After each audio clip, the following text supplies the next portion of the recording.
연기의 열풍의 중심엔 이산과 정조를 연기한 이준호가 있다. 이렇게 강직하고 섹시하면서도 소년 같을 수 있다니. 이준호는 어느 누구보다 뜨거운 이산을 연기했다. 드라마 웃음의 붉은 끝동에서 의빈 성씨와 정조의 모습. 20에서 40대의 여심은 후끈 달아올랐다. 죽음이어도 상관없어. 오직 너와 함께하는 이 순간을 택할 것이다. 제발 나를 사랑해. 사경을 헤매는 정조가 결국 성씨를 택하며 꿈에서 한 이 말은 이준호를 이산으로 박제했다. 누구와도 바꿀 수 없는 캐릭터가 됐고 이준호는 진짜 배우로 거듭났다. 이준호는 2008년 그룹 EPM으로 데뷔했다. 짐승들은 어떻게 사극의 아이돌로 떠오를 수 있었을까? 이준호는 가수 데뷔 당시 무대에서 주목받지 못했다. 그룹에서 고개에 가까운 고난도 춤을 가장 많이 소화한 춤꾼이었지만 스포트라이트는 다른 멤버인 니쿤, 태견 등에 향했다. 2014년 그룹 EPM이 미친 거 아니야? 란 곡으로 활동할 때 모습. 왼쪽 두 번째가 이준호. JYP 엔터테인먼트 제공. 무대에서 인상 깊지 않던 얼굴은 드라마와 영화 등에서 오히려 빛을 보기 시작했다. 그는 생활력 강한 가난한 재수생으로 너무 평범해 거리를 자유롭게 활보하며 범인을 날다람쥐처럼 쫓는 특수 경찰로 그게 자연스럽게 스며들었다. 특징 없는 얼굴 속 다양한 표정이 이준호의 무기였다. 고등학교 때 했던 연극반 활동도 자연스러운 연기의 밑거름이 됐다. 배우로서 이준호의 가능성을 알아본 건 칼의 여왕이었다. 이준호는 2015년 영화 협녀 칼의 기억에서 무사율로 출연했다. 그를 감독에게 추천한 이는 다름 아닌 전도연이었다. 율 캐스팅이 안 될 때 감독님께 준호군이 나온 감시자들 한번 보시라고 권유했어요. 웃으면 소년 같고 가만히 있으면 서늘하더라고요. 스물의 이병헌 감독은 이준호를 페이스수가 묻어나는 얼굴이라고 표현했다. 이준호는 2018년 종방한 드라마 그냥 사랑하는 사이에서 백화점 붕괴로 오른쪽 다리에 철심을 받고 사고에서 살아남은 여동생의 생계를 이끄는 청년 이강두를 연기했다. 붕괴 사고 트라우마로 약의 길에 간신히 잠을 청하는 강두는 결국 코피를 줄줄 쏟는다.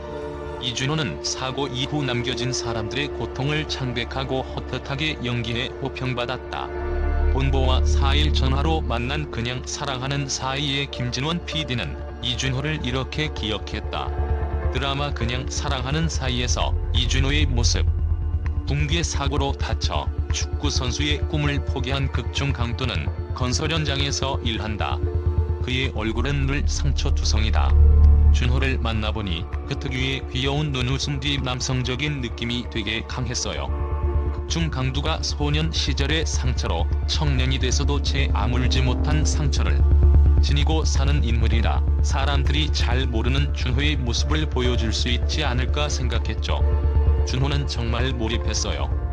인물의 고립감을 가져가기 위해 촬영이 이루어지던 부산의 한 오피스텔을 잡아놓고 거의 안 나오고 그랬으니까요. 기본적으로 일 욕심이 많더라고요. 드라마에 쓸쓸한 음악들이 주로 쓰였는데 그 음악 작업도 준호랑 같이 했어요. 준호는 이 드라마에 삽입된 쓸쓸한 발라드곡 어떤 말이 필요하니를 직접 불렀다. 대부분 사람이 이준호를 춤꾼으로만 알고 있지만 그는 무대에 올라 부르는 노래를 직접 만드는 싱어송라이터이기도 하다.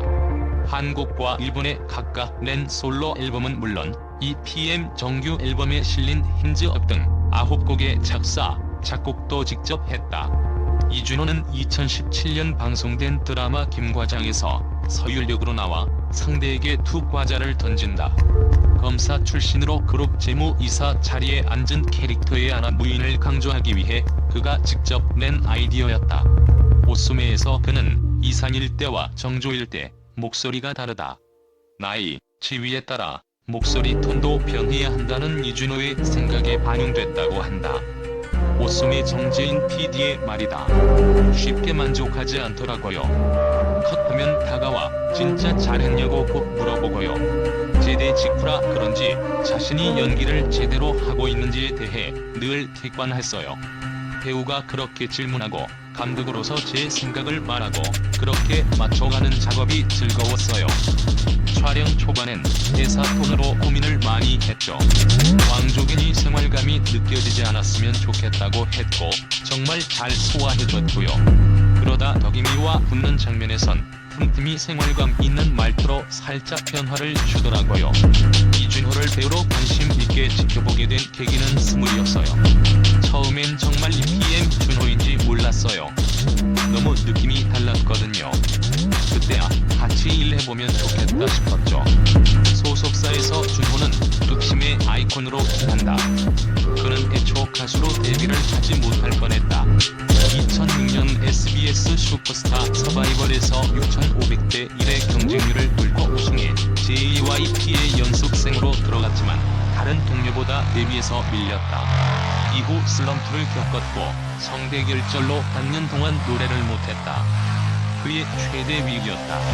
준호를 10여 년 동안 지켜본 JYP 관계자는 회사에선 전설 같은 얘기로 아직도 회자되고 있는 일이라고 얘기를 꺼냈다. 2006년 오디션 프로그램 슈퍼스타 서바이벌에서 우승한 이준호. SBS 방송 캡처. 그때 신인개발팀에서 준호 어머니께 전화를 드렸어요. 여러 상황이 좋지 않아 준호 그만하는 게 어떨까요? 라고 여쭈려고요. 그런데 준호 어머니께서 너무너무 진심으로 진지하게 말씀하시는 거예요. 제 아들한테 그런 얘기를 할 수 없어요. 아들이 꾸고 있는 꿈을 너무 잘 알고 있거든요. 오늘 하신 말씀은 못 들은 걸로 할게요. 제 아들의 다음 스텝을 한 번 더 지켜봐 주세요라고요. 준호가 그렇게 버텼죠. 오수매에서 해경궁 홍씨는 자식인 이산에게 사나 행복해지름이라고 말하며 아들이 왕이지만 필부로서 가정을 꾸리는 행복을 느끼길 바란다. 오수매 이산 모자의 모습은 현실 속이준호 모자의 모습과 똑 닮았다. 제2티브가 준호로 지비당했어요. 이런 이준호의 요즘 이 집에서 40대 반응은 뜨겁다. 정용인 씨는 오수매에서 연기도 잘했지만 자기가 직접 오디션 보러다니고 배역을 땄다고 들어서 열심히 사는 모습에 한 번 더 반했던 것 같다고 말했다. 정 씨는 준호가 13년 동안 활동하며 곳곳에 뿌려둔 떡밥을 회수하고 있다. 우리 집의 역주행을 주도한 EPM 멤버, 52회에 달하는 일본 단독 공연에서의 솔로 가수, 와이드 바니 등 예능에서 보여준 털털한 청년 등 저마다 색다른 준호의 모습 발굴이다. 정효린 씨는 처음엔 우리 집 가자고 기부리던 아이돌이 무슨 정조냐란 생각에 우려가 컸는데 막상 보니 너무 연기를 잘하고 정조와 이미지도 잘 맞아 놀랐다며 좋은 발성도 의외였고 이 PM과 다른 반전 매력에 더 끌렸다고 말했다. 정 씨의 유튜브는 알고리즘을 타고 온 준호 관련 영상으로 지비당했다. 한소리 씨는 또래 친구들끼리 우리가 중고딩 때 데뷔한 아이돌을 30이 넘어서 좋아하게 되다니라며 다들 신기해하고 있다며 웃었다. 이준호는 SNS에 진심과 진실은 언젠가 통한다는 글을 올렸다. 그의 좌우명이라고 한다. 그런 이준호의 배우로서의 진심은 연기 데뷔 8년 만에 꽃봉오리를 피우고 있다. 원희와 보수적인 모습으로 멜로를 연기해야 하고 정치적 야망뿐 아니라 액션 연기도 선보여야 한다. 줄곧 무대 찢는 아이돌과 청년으로 소비된 이준호는 오수매를 만나 그 벽을 뛰어넘고 다양한 얼굴을 보여주었다. 작품 속 기존 이선과 달리 재개발랄한 모습을 순간순간 잘 보여줘 경쾌함을 준 데다 결기 어린 모습을 잘 엮어 이준호만의 이선을 만들기도 했다.